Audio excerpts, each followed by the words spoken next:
ये कहानी मेरी ज़िंदगी की सबसे खौफनाक रात की है। उस रात को याद करके मेरी रगों में अब भी खून जम जाता है। मैं आसिम हूँ, एक आम इंसान जो अपने काम से घर वापस जा रहा था, लेकिन वो रात वो आम नहीं थी। रात का वक्त था और कारसाज रोड सुनसान पड़ा था। हवा में एक अजीब सी खामोशी थी। मैं अपनी कार चला रहा था जब अचानक एक सफेद लिबास में लिपटी हुई औरत मेरी हेडलाइट्स में नजर आई। वो सड़क के बीच में खड़ी थी, एक दुल्हन की तरह, लेकिन उसका चेहरा साफ नहीं दिख रहा था। मैंने ब्रेक मार के कार रोकी और दरवाजा खोला। उससे बात करने के लिए निकला।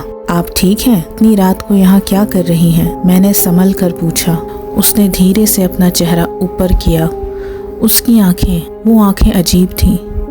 वो आंसुओं से भरी हुई थीं, लेकिन वो आंसू खून के लग रहे थे। मुझे घर जाना है, उसने कहा, एक टूटी हुई आवाज़ में। मैंने सोचा कि वो किसी मुसीबत में है। मैंने कहा, आप बैठ जाओ, मैं छोड़ देता हूँ। वो बिना एक अल्फाज कहे कार के पीछे बैठ गई। उसकी खामोशी मुझे परेशान कर रही थी, लेकिन मैं उसे घर तक छोड़ने के इरादे से आगे बढ़ने लगा। जब हम रास्ते में थे, मुझे एक अजीब सी ठंडक महसूस होने लगी, जैसे मेरी कार में कोई बर्फ भर गया हो। पीछे से एक हल्की सी हंसने की आवाज़ सुनाई दी। मुझे लगा कि शायद मेरी सोच का धोखा है, लेकिन जब मैंने रियर व्यू मिरर में देखा तो मेरा दिल रुक गया। वो औरत अब एक दुल्हन नहीं थी। उसका चेहरा जल गया था, उसकी आंखें खाली थीं और वो मुझे घूर रही थी।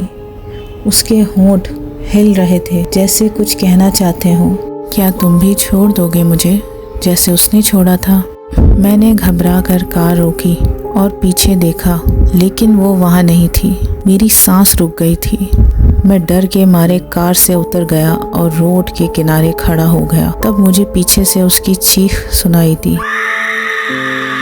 वो सड़क के कोने पर खड़ी थी, अपने जलते चेहरे के साथ मुझे घूर रही थी। मुझे वापस ले जाओ, मुझे वापस ले जाओ। मुझे समझ नहीं आया कि वो क्या चाहती थी। मैंने बस कार स्टार्ट की और वहाँ से भाग गया। जब तक मैं अपने घर नहीं पहुँचा, मेरी रूह मेरे साथ नहीं थी।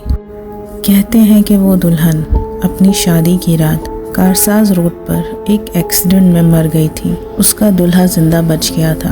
वो उसी के इंतज़ार में वहाँ आती है।